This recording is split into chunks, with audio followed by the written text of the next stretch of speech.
What's up, guys? Welcome back to my channel. So I'm here today to talk about The Real Housewives of New Jersey, Season 14, Episode 2, The Icing on the Brain Cake. And when I first heard this title, I was like, does this somehow relate to Teresa? Because everyone's like, oh, she's such a dingbat, she's like dumb.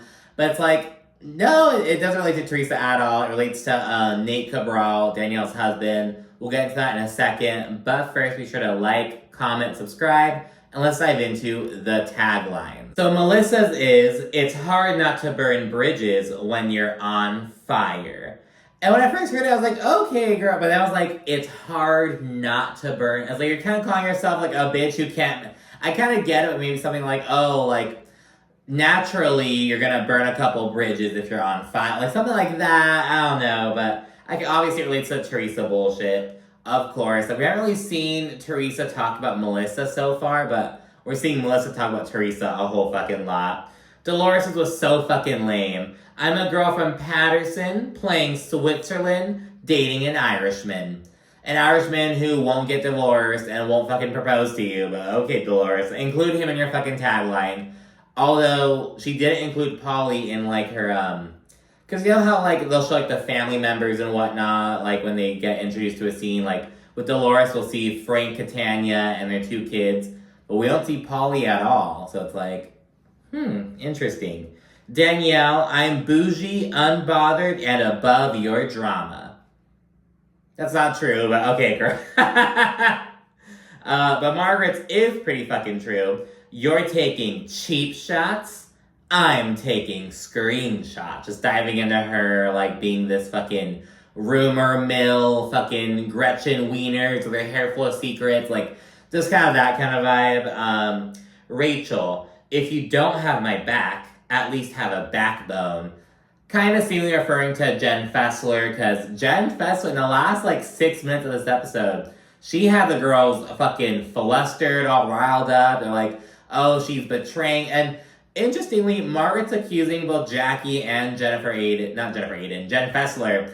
She's accusing both of them of, like, betraying her, essentially. And it's like, be careful with calling them Giudice, girl. Like, don't go too far. You know what I mean? It's like, Margaret. But yeah, it's interesting. She has beef with these two friends of who, you know, she has these long-standing relationships with. We haven't seen a whole lot of Jackie on screen, but we have already kind of seen... there's some tension between Jackie and Margaret. You know, later on this season, it kind of grows and implodes and whatnot. But yeah, Teresa is playing fucking chess, not checkers, it seems. She's, like, trying to take the people closest to Margaret, it seems. If, at least in Margaret's head, you know what I mean? Jennifer Aiden. Friends are like handbags. The fake ones are all too easy to spot. Wasn't great, you know what I mean? It's kind of whatever. Then Teresa. You can try to tear me down, but this tree just keeps on growing, like playing off of because I feel like the only person I heard call her tree was like her ex-husband, Joe Giudice. But I'm like, maybe is it like a family name? Did her brother call her tree? Like, I don't know. I feel like I only heard, you know, Joe Giudice call her tree, but I guess she's owning that. But I like that one a bit more. It's like a play on that or whatever. It wasn't great, but, you know, he was better than fucking some of the other bullshit. But yeah, you know, all in all, not too impressed with the taglines, gonna be honest, but, you know, they did their job. And the episode kicks off with Danielle Cabral. She's on her stage momager shit. You know, she's taking Valentina to go get headshots. They last did this when she was like 2 years old. She's like 4 now, so they're like, oh, it's time for an update, whatnot. So yeah, they're doing that. Or is she 4? I think she's like 5. I don't know the ages or anything yet. And we also learned that Bougie Kids was actually invited to New York Fashion Week. So she's super excited. You know, last season we saw her, like, hang her shit up on, like, regular schmegular, like, hangers at Melissa's little pop-up shop. But now, you know, someone saw her brand, and they're giving her a chance. So, good for her. You know, I like that she's utilizing the platform already. And even if it was just, like, a chance encounter, someone's just like, oh, let's, you know, get her involved. I think it's a good sign. You know what I mean? Because... look at Ashley Darby. What has Ashley Darby done with her platform? You know what I mean? Aside from, like, the restaurant bullshit, which wasn't even really her. It was more Michael. Not to turn it into, like, a husband-wife duo going into it. it was Michael's money, Michael's, like, vision. He's the businessman. He just brought Ashley onto it. It was Michael's thing, though. You know what I mean? That's what I fucking mean. Not to, like, make it sound weird. Ashley wasn't involved in the restaurant bullshit as much as I feel like she was kind of trying to make it seem. But, like, what has Ashley done with her platform on Potomac? But, you know, I like that Danielle's already using her platform. That's all I'm saying. She was planning a party to commemorate the 6-year anniversary of Nate's brain surgery. He had, like, a brain cyst, and they, you know, had to operate, get it out. It was instantly great. And so she said it's like she called it a celebration for life. I'm like, because the celebration of life is like a funeral. But it's like, no, it's like a literal celebration of life. A celebration of, you know, he got 6 extra years of life that he may not have, you know, had. So it's like a really big deal. They're doing that. And this is where the title comes in, the brain cake. Because there's this brain cake at the party. And yeah, before we move on from Danielle, though, we also learned a little family update. As I mentioned, I really like Danielle and Rachel on this show because they have such vastly different family dynamics. They're such an integral part of, like, their storylines. You know, Rachel's super close to their family, super close-knit and whatnot, whereas Danielle has all this family drama. We already know that she and her brother are not, heavily estranged, not on speaking terms. They're fucking enemies, damn near. Her mom kind of took her side, essentially. I don't think the mom's talking to the son either. And the dad was kind of playing both sides of the fence, essentially. He was kind of staying out of it. And at the reunion, Danielle shared that, you know, she sent her brother a gift to commemorate, you know, the birth of his first child. And he sent it back in the mail.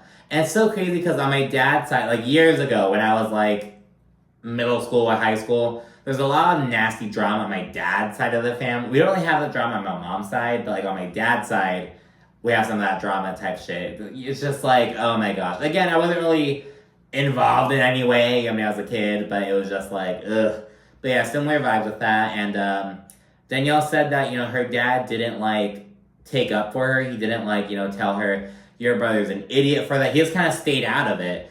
And Danielle's upset with her dad for that. She cut him off. Though she makes sure that Nate still talks to him and takes the kids over to see him because that's important to her. She's just distancing herself from him. And so on the one hand, you know, it's like, okay, I like that she's at least, you know, make sure Nate has that communication. When they're there, she's literally talking to him like, oh, like, are you going to take him to see my dad? He's like, yeah, we're just working out the schedules. Like, you know, so she's making sure that they still have that, like, consistency, that the kids don't know too much, you know what I mean? But I don't know, you know, it's also kind of like, Danielle makes it seem like, oh, it's all her brother. It's like, well, you have to have some type of role in this. This kind of like sheds light on that, you know what I mean? But at least she's letting the kids see him and all that stuff, so, you know, good on that. We then check in with Dolores, and it's so weird because, like, so Dolores and Frank, they have this dog. Well, I guess it's Dolores' dog.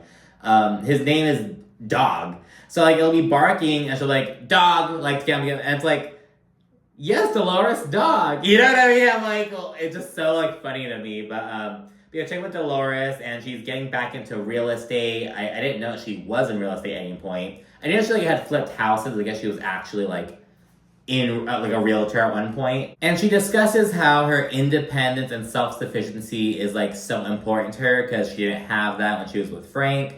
And she notes that, you know, yeah, like, I moved in with Polly, but, you know, I'm still trying to do my own thing and be independent.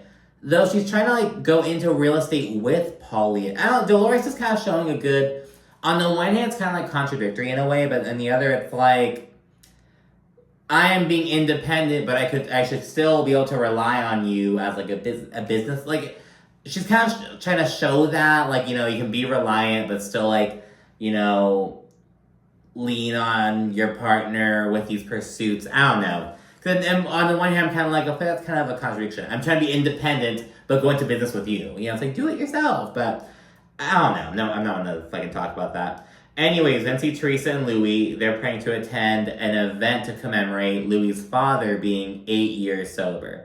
And Louis said, you know, his dad was an alcoholic, and, you know, they had a really bad relationship, and now, you know, he's been sober for 8 years. And it's like, you know, well, good for him for finally getting sober. You know what I mean? It's like, you know, at that point, it has to be mainly about health. You know what I mean? Like, it's not healthy to do that because it's like, you're fucking old, bro. But, you know, good for him. But it's like, you know, if you're better late than never, I guess. But yeah, so he's doing that. And after reflecting about Gabriella, Teresa shares that, she has some ongoing legal issues going on with Margaret that she can't talk about. I had no idea what was going on. Probably some fucking defamation bullshit or whatever. But Teresa says that Margaret will be exposed as a liar when everything's said and done. Melissa and Joe, they host a birthday brunch for Antonia, and it's all Melissa's family, obviously. It's actually a really good, everyone shows up, all of Melissa's sisters, her mom, her, cousins. Antonia has some friends there. It's a pretty, it seems like a really good little brunch thing. And of course, they all reflect. They're like, oh my gosh, she's turning 18, going off to college, my baby girl, blah, blah, blah. It's reflecting on all that stuff. Melissa's cousin then very inappropriately shows off his ring and says that, he and his partner are getting married. And he's like, oh, us gays break the rules. It's that is, let her enjoy her birthday, bro. Don't fucking, steal the spotlight and fucking bogart the events. But anyways, he brings it up and he mentions that Joe is gonna officiate. And, this leads to a discussion of how, the family, they all just love Joe so much. The cousin says, Joe was, super accepting of him when he came out years ago. And he, everyone just loves Joe. And it makes me really happy that Joe has that with Melissa's family. You know what I mean? That's good. Even if you don't fuck with Melissa, it's, I think it's important to, feel that, have that connection, that family love. And, for a long time, he wasn't getting that from his own family. And you could say, it's because of him. But at the end of the day, he wasn't getting that from that side, regardless of his own... I'm not saying he didn't have a role in the bullshit. I'm sure he fucking did, you know what I mean? But I like that he has this bond with Melissa's family, you know what I mean? We then move back to Teresa, who's having Jennifer, Aiden, and Danielle over for a spa day. They're doing body sculpting specifically. And it's funny because Teresa, she gets it done, and Danielle's like, oh, you have such a nice tan ass. Then we see Danielle getting it done, and it's ooh, Danielle, your ass is pasty, girl. But yeah, after some antics and whatnot, Danielle mentions, the upcoming shore trip. They're all going to the shore, and that's where they're gonna have the party celebrating Nate and his 6 years of extra life, yada yada yada.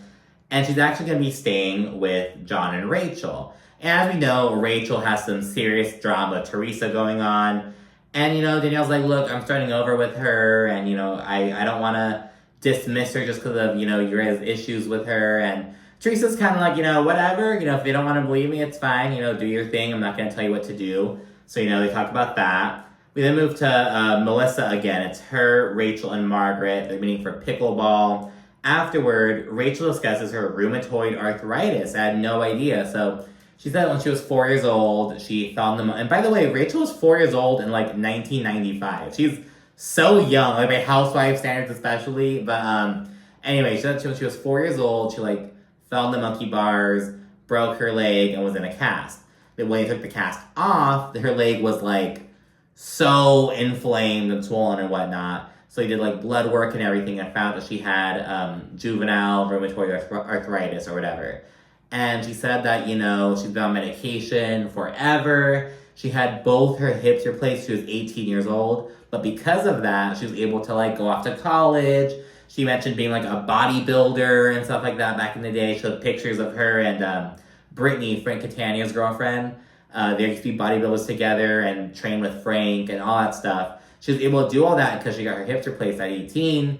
But now she's starting to have some issues come up again with it. So, she's dealing with that. And again, that's why I'm so against the one and dones. Because we learn so much more as they continue. You know what I mean?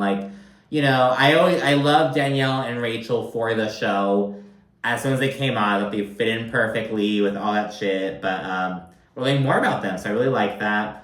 After mentioning the upcoming shore trip, Melissa says that, Joe's birthday actually lands on that weekend. She's going to throw, a little party for him during the daytime while they're there to kind of take advantage of that.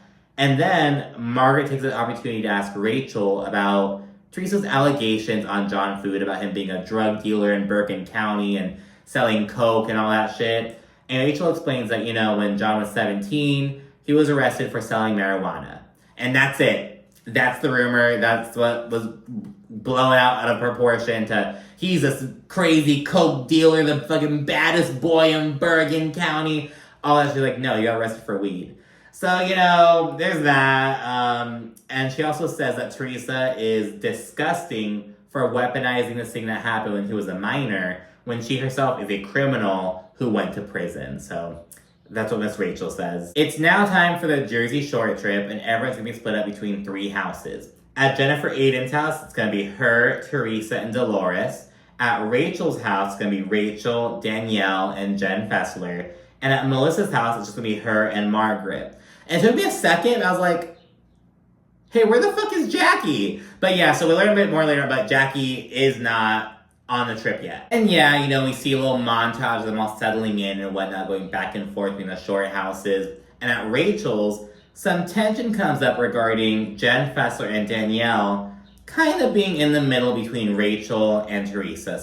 And it's mainly because of John Foody. He straight up says, I don't want to interact, I don't want to associate with anyone who associates with her, like, he's very much trying to fucking draw a line in the sand. And in the last episode, I gave John some grace because, they're discussing accusations that directly pertain to him. Now he's kind of veering into, like, fucking some bitch-made behavior. It's like, you're telling these women, oh, you don't talk to that other woman because you're going to make me... It's like, don't get involved in this bullshit. You know what I mean? It's, like, so weird. And the way that Jen Fessler puts it is like, Teresa's been nothing but nice to me. I'm really good friends with you, Rachel, but like, I'm not going to disregard Teresa. So there's kind of that weird tension. Danielle especially, she's kind of like, I feel kind of weird. I'm actually surprised that Danielle's staying, with Rachel, but she's cool with Rachel. But, it's just that awkwardness of being in the middle regarding Teresa. But, whatever. Everyone gets ready and they head to Nate Cabral's party. On the way there, Danielle acknowledges that she did not invite Jackie because she was kind of a bitch to her last year. She was like, I just didn't feel need to invite her. So now I understand why Jackie isn't there. She seems like she'll pop in later on, probably for Joe Gorga's birthday party, probably the next day. Go see some drama between Jackie and Jen Fessler. Not between them, but them and Margaret. So we'll see that start to pop off later on. I'm really excited about that. And while there, it's full of good vibes and mingling and all that shit, though the drama at Jen Fessler's party does eventually come up. And Teresa, Dolores, and Jennifer, they arrive mid-story. They arrive basically, everyone's talking about how Teresa just had this huge role in the bullshit and whatnot. Danielle is praying that everything goes well. And yeah, Jen Fessler gets up to greet Teresa and chit-chat. Margaret does the same to Jennifer. And all the while, Melissa's just there, like, watching. It's just kind of weird. And after some festivities, Teresa gets up and asks Jen Fessler to chat on the side. And Jen, of course, goes with her. She agrees. And, before she goes, though, she asks Jennifer Aydin if she can borrow her weed pen. And so it's funny because people call them, like, Penjamins. Like, oh, my pen, my Penjamin. Now they're calling him fucking Pennifer Aydins. But yeah, so he takes that. Rachel's immediately like, what the fuck? And actually, in the next episode, she says that she thinks that Jen Fessler is being an idiot for even talking to Teresa. And it's like, that must be an awkward ride home because she's staying at fucking Rachel's house. But, so yeah, they go up to the side and chit-chat. And Teresa asks, why Margaret had everyone at her house before the reunion.